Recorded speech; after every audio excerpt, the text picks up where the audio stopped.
Lockdown impose कर, जनता curfew और lockdown impose करके देश को इस महामारी, इस आपदा के लिए तैयार करना, या आपदा महामारी का रूप ले ले इसके लिए तैयार करना, और साथ ही साथ में इस बीमारी की रफ्तार को थामने का प्रयास सफल रूप से देश की सरकार ने माननीय प्रधानमंत्री जी के मार्गदर्शन में किया है। हम सब जानते हैं इस बात को कि आज लगभग 102 दिन भारत में पहला केस रजिस्टर हुए हो चुके हैं। यदि दुनिया के किसी भी देश में, जिस देश में ये महामारी फैली है, उस देश में 102 दिन के परिप्रेक्ष्य में यदि हमारे भारत की जनसंख्या को जोड़ करके देखें तो शायद एक बहुत बड़ा आंकड़ा हमारे यहाँ देश में इस रोग से ग्रसित लोगों का हो सकता था और स्थिति विस्फोटक और भयावह हो सकती थी। लेकिन केंद्र सरकार ने माननीय प्रधानमंत्री जी के मार्गदर्शन में, उनके नेतृत्व में जिस तरह से काम किया, राज्य की सरकारों ने भी जिस तरह से कमिटेड होकर के और सहयोग किया, और देश की जनता ने जिस तरह से आगे बढ़कर के इस समय में, इस कठिन समय में सहयोग किया, ये निश्चित रूप से हमारे सामूहिक प्रयासों का परिणाम है कि आज हम भारत को अपेक्षाकृत रूप से कम प्रभावित होने से में सफल हुए। तो देश की सरकार ने इस आपदा के कारण से उत्पन्न परिस्थितियों से लड़ने के लिए, क्योंकि ऐसी किसी भी चुनौती के समय, ऐसे किसी भी आपदा के समय में सबसे पहला दुष्प्रभाव जो है वो गरीब व्यक्ति पर, किसान पर, मजदूर पर, ऐसे लोगों पर पड़ता है। इसलिए सरकार ने शीघ्रता के साथ में ऐसे सब लोगों को सहयोग प्रदान करने की दृष्टिकोण से काम किया।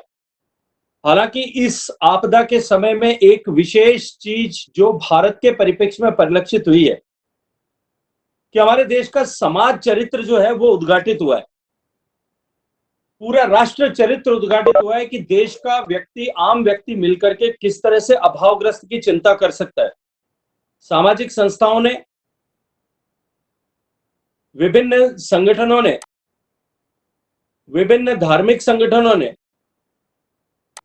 और ऐसे साधारण व्यक्तियों ने भी मिलकर के अभावग्रस्त लोगों के जीवन को संभाल सकें, इस दृष्टिकोण से काम किया है। ये निश्चित रूप से पूरे विश्व भर में एक अनोखा जो है परिलक्षण देश के चरित्र ने दिखाया है। माननीय प्रधानमंत्री जी के नेतृत्व में जिस तरह से सरकार ने निर्णय लिए, शीघ्रता के साथ में 1,76,000 करोड़ रुपए का पैकेज गरीब कल्याण योजना के माध्यम से दिया गया, और उसके क्रम में विभिन्न राज्यों को सहयोग प्रदान करने के दृष्टिकोण से भी काम किया गया। व्यापारी, मध्यम वर्गीय लोगों को और बिजनेस को संभालने के लिए मार्केट में कैश लिक्विडिटी बनी रहे, इस दृष्टिकोण से भी आरबीआई के माध्यम से विभिन्न निर्णय लिए गए। रेपो रेट कम की गई, कैश रिजर्व रेशियो को 1% घटाया गया ताकि 1,37,000 करोड़ रुपए की लिक्विडिटी बैंक के पास में रहे।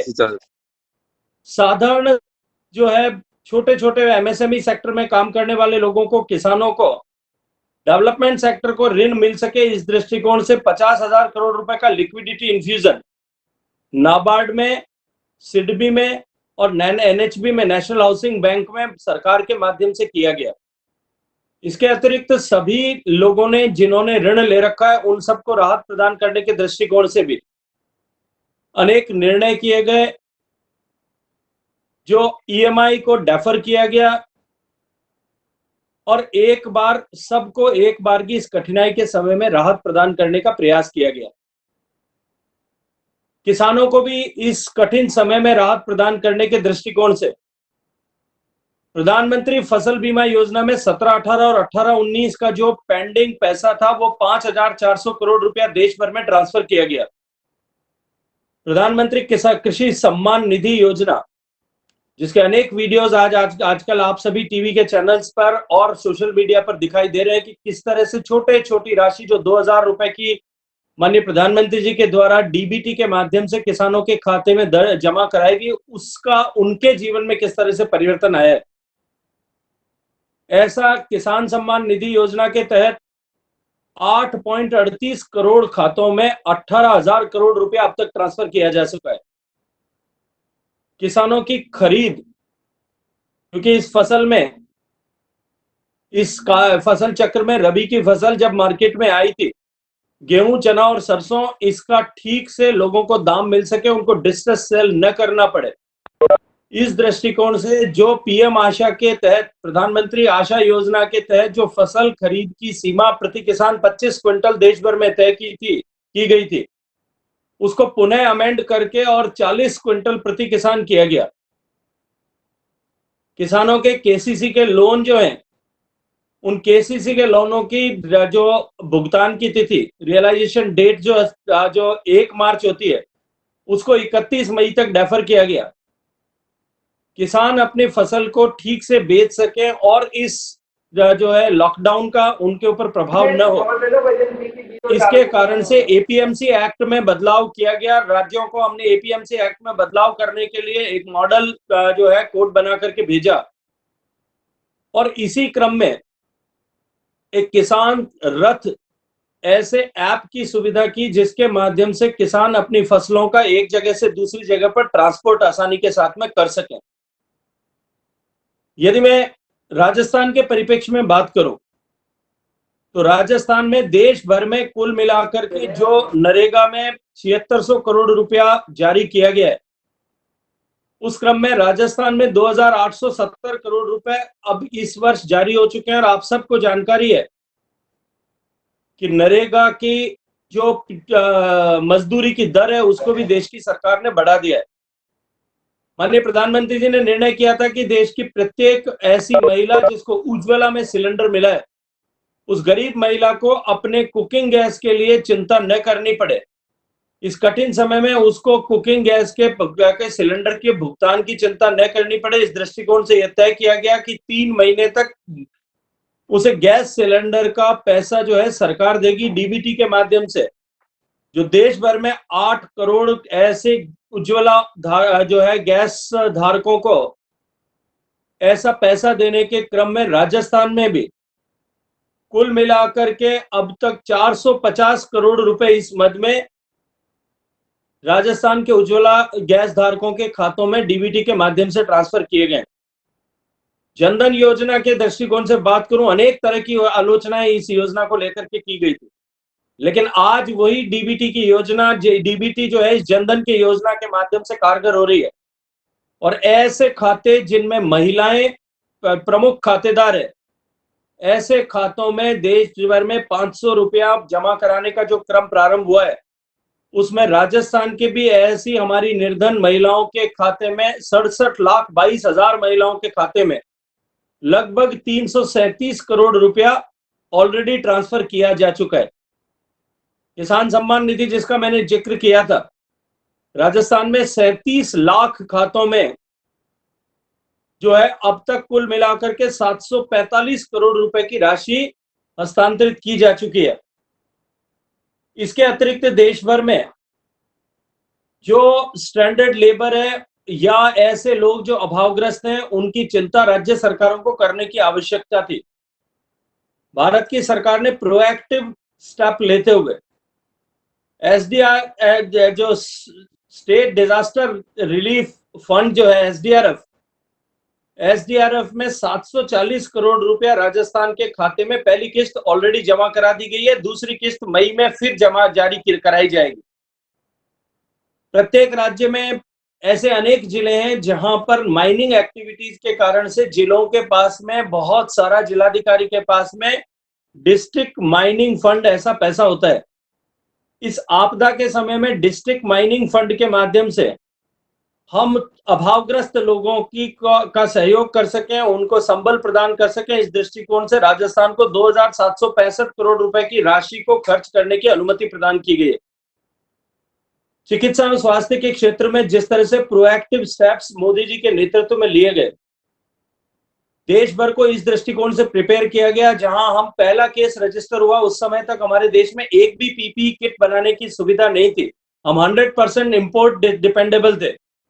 आज हमारे देश में 1 लाख से ज्यादा किट जो है देश में बन रहे हैं। लगभग 100 से ज्यादा यूनिट्स पीपीई किट मैन्युफैक्चर कर रही है, और इससे भी दुगनी लगभग जो है जो इंस्टीट्यूशंस जो हैं, फैक्ट्रीज जो हैं, वो N95 मास्क बना रही।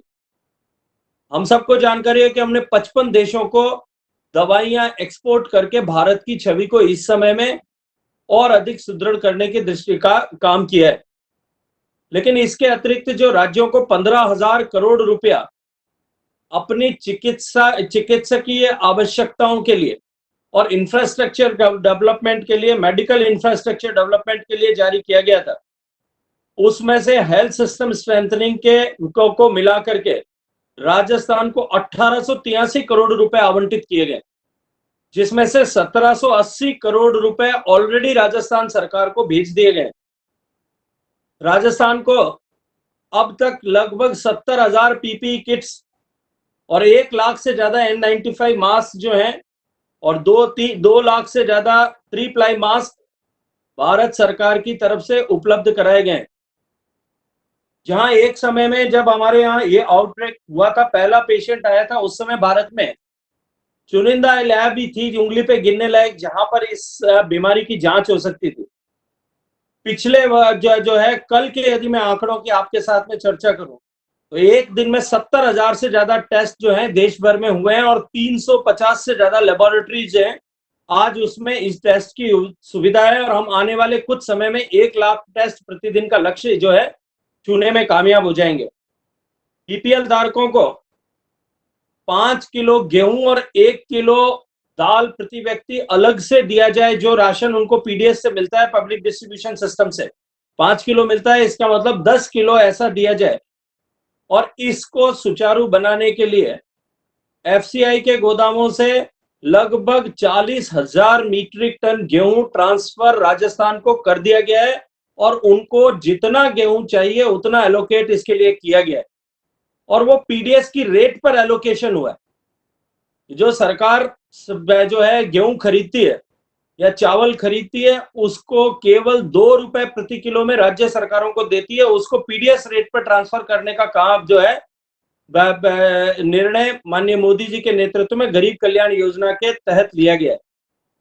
चिकित्सकों को एक सिक्योरिटी शील्ड देने के लिए जिस तरह का ऑर्डिनेंस लाया गया, उसके अतिरिक्त भी 50 लाख रुपए का जो कोरोना वॉरियर्स फ्रंट लाइन पर मेडिकल हेल्थ डिपार्टमेंट के काम करते हैं उनको इंश्योरेंस कवर देने का भी काम देश की सरकार ने किया है। इस प्रकार देश की सरकार ने माननीय मोदी जी के नेतृत्व में राज्यों का सब तरह से सहयोग करते हुए इस बीमारी से हम सब मिलकर के लड़ सकें।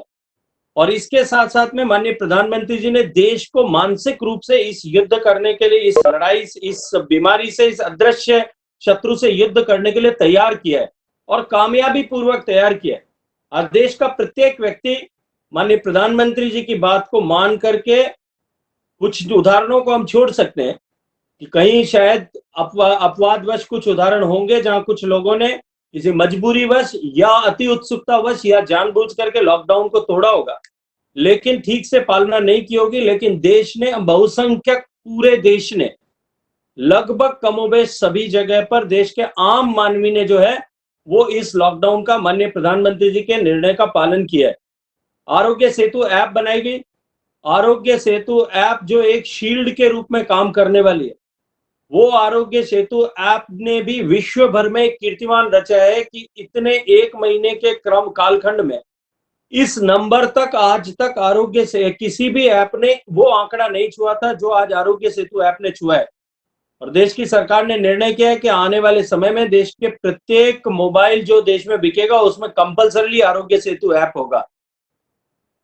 लेकिन ये विषय, ये समय जो है निश्चित रूप से राजनीति का नहीं था, न ही राजनीतिक करने का विषय था, न ही राजनीतिक भाषा बोलने का विषय था। हम सब ने सॉलिडारिटी दिखाने के लिए एक साथ खड़े होकर के 5 अप्रैल को रात में, कि हमारा पूरा देश एक है, एक साथ खड़े होकर के हम सब ने रात्रि में 9 बजे दीप जला करके पूरे देश का कमिटमेंट एक साथ व्यक्त किया था। लेकिन शायद मुझे लगता है कि कुछ ऐसे लोग, कुछ ऐसी राजनीतिक पार्टियां जिनको चुनाव के द्वंद्व में जनता ने नकार दिया है, वो अपनी खोई हुई राजनीतिक जमीन को तलाश करने के लिए अनेक तरह की बातें करना उन्होंने पिछले दिनों में प्रारंभ किया है। मजदूर जो हमारे बाहर दूसरे अलग अलग क्षेत्रों में फंस गए थे, एकाएक लॉकडाउन होने के कारण से निश्चित रूप से उन लोगों ने बहुत सारा कष्ट सहा है। उनमें से बहुत सारे लोगों को मार्ग में भी क्वारंटाइन होना पड़ा है। लेकिन उनको लाने के लिए जैसे ही हमने लॉकडाउन 2 इम्पोज किया, उसके ठीक बाद में राज्य सरकारों के आग्रह पर हमने बसों की व्यवस्था की थी और छूट प्रदान की थी कि राज्य सरकारें अपने अपने दृष्टिकोण से बसों से लेकर के आए। लेकिन दुर्भाग्य से राजस्थान की सरकार ने जो बार बार दावे किए थे कि हमारे पास 4000 बसें रेडी है, हमको परमिशन नहीं मिल रही है, हमको देश की सरकार परमिशन नहीं दे रही। मैं पूछना चाहता हूं कि वो 4000 बसें कहां हैं और उनमें से कितनी बसें अब तक आ गई हैं।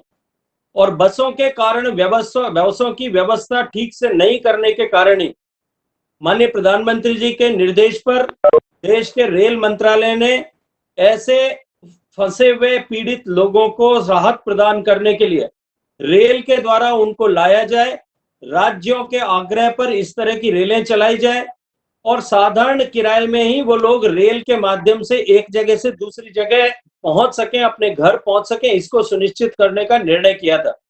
पूरे देश भर ने उसका स्वागत किया है। कल के से जो सेवा प्रारंभ हुई है, अनेक जगहों पर जो है उसकी ट्रेन चली है। राजस्थान में भी कोटा से झारखंड के विद्यार्थियों को लेकर के कल ट्रेन रवाना हुई है। रेल मंत्रालय ने प्रत्येक राज्य के लिए एक एक नोडल ऑफिसर नियुक्त कर दिया है कि वो नोडल ऑफिसर जो है उस राज्य के लोगों को कहां से लेकर के कहां पहुंचना है, उसके लिए जो राज्य सरकार का निर्देश होगा, जो राज्य सरकार का आग्रह होगा, उसके अनुरूप ट्रेन उपलब्ध कराने के लिए सुनिश्चित करने के लिए सिंगल पॉइंट ऑफ विंडो की तरह काम करेगा। मुझे फिर मैं कहना चाहता हूं कि राजनीति का समय नहीं है, लेकिन लगातार आप सबके माध्यम से और विभिन्न सोशल मीडिया के नेटवर्क के माध्यम से, पार्टी के नेटवर्क के माध्यम से इस तरह के समाचार आ रहे हैं। मैं इस विषय पर राजनीति नहीं करना चाहता, लेकिन वस्तु स्थिति को आपके माध्यम से सरकार तक पहुंचाना चाहता हूं कि प्रदेश में अनेक ऐसे उदाहरण आ रहे हैं जहां क्वारंटाइन फैसिलिटीज में और जो है शेल्टर होम्स में और यहां तक कि अस्पतालों में भी ठीक से भोजन और व्यवस्थाएं न होने के कारण से अनेक लोग व्यथित हैं, पीड़ित हैं, परेशान हैं। उनके वीडियोज आ रहे हैं। आप सब ने ही पत्रकारों पत्र पत्रिकाओं के माध्यम से खबरें छापी है कि किस तरह से लोग सेंध लगा करके तोड़ करके भागने को मजबूर हुए। उनके वीडियोज भी सामने आए। मुझे लगता है कि इन व्यवस्थाओं को और अधिक सुचारू करने की आवश्यकता है। किसी भी तरह से पैसे की कोई भी कमी, संसाधनों की कोई भी कमी जहां तक संभव था राज्यों को देने की मैं कहीं कोई कोर कसर नहीं छोड़ी गई है। मुझे लगता है कि और अधिक प्रोएक्टिव मैनर में इसके प्रबंधन की आवश्यकता है और ये प्रबंधन होने के बाद ही हम इस लड़ाई से संघर्ष करके इससे मुक्ति पा सकेंगे। स्टेज 3 लॉकडाउन में 3 अलग अलग जोन्स जो हैं, वहां की पर्टिकुलर परिस्थितियों के अनुरूप doubling rate, total number of cases और वहां की लोकल परिस्थिति के अनुरूप 3 तरह के जो जोन्स जो है आइडेंटिफाई किए गए हैं। रेड जोन, ऑरेंज जोन और ग्रीन जोन। ग्रीन जोन में कमोबेश राष्ट्र भर में जो अभी भी पाबंदियां हैं, उन पाबंदियों को छोड़कर के बाकी सारी एक्टिविटीज को स्टगर्ड मैनर में चालू करने का जो है अनुमति देश की सरकार ने प्रदान कर दी है, गृह मंत्रालय ने प्रदान कर दी है, ताकि हम वापस बैक टू नॉर्मेलिटी लाने का प्रयास करें। वापस जो है हम क्योंकि लाइफ और लाइवलीहुड के बीच का जो बैलेंस है, उस बैलेंस को बनाने की दिशा में वापस ले जाने में कामयाबी प्राप्त कर सकें। जो रेड जोन से वहां अभी भी कुछ पाबंदियां लागू रहेंगी, लेकिन उन पाबंदियों को भी शीघ्रता से, क्योंकि ये जो डिस्ट्रिक्ट्स आइडेंटिफाई किए गए, ये डायनेमिक प्रोसेस है। हर 7वें दिन इसमें कैटेगरी चेंज होगा। जो कैटेगरी उस समय में होगी, उस कैटेगरी के अनुरूप उस क्षेत्र के लोगों को अनुमति प्रदान की जाएगी। ग्रामीण भारत में बहुत सारी इंडस्ट्रीज वापस चालू हुई है, कुछ लोगों को काम मिलना प्रारंभ हुआ है और बहुत सारी एक्टिविटीज वापस नॉर्मलिटी की तरफ आई है। हमने जल संसाधन मंत्रालय और जल शक्ति मंत्रालय के माध्यम से भी जो हमारा जल जीवन मिशन का प्रोग्राम है, उसमें राज्यों से आग्रह किया है कि जो फंड उनके पास में अवेलेबल है, राजस्थान की सरकार के पास में भी 1400 करोड़ रुपए अनस्पेंट अभी पड़ा है, शीघ्रता के से उनको काम करना प्रारंभ करना चाहिए, ताकि गर्मी में एक तो लोगों को पानी मिलने की सुविधा हो सके और दूसरा, ये सारा काम प्रारंभ होने के कारण से अनेक अनेक लोगों को गांव में रोजगार मिलेगा। पाइप खोदने वाले, ट्रेंच खोदने वाले को मिलेगा, पाइप खोदने बिछाने वाले को मिलेगा, प्लम्बर को मिलेगा, मैसन को मिलेगा, फिटर को मिलेगा। इन सब लोगों को रोजगार मिलेगा ताकि वो लोग अपनी आजीविका को सम्मान के साथ में चला सकें। ऐसा मार्गदर्शन, ऐसा निर्देश हमने राज्यों से को दिया है कि शीघ्रता के साथ में उनको ऐसी सारी एक्टिविटीज को जल शक्ति मंत्रालय के द्वारा अनुमत एक्टिविटीज को भी प्रारंभ करना चाहिए। आप सब मित्रों का बहुत सारा धन्यवाद। अब आप प्रश्न पूछ सकते हैं।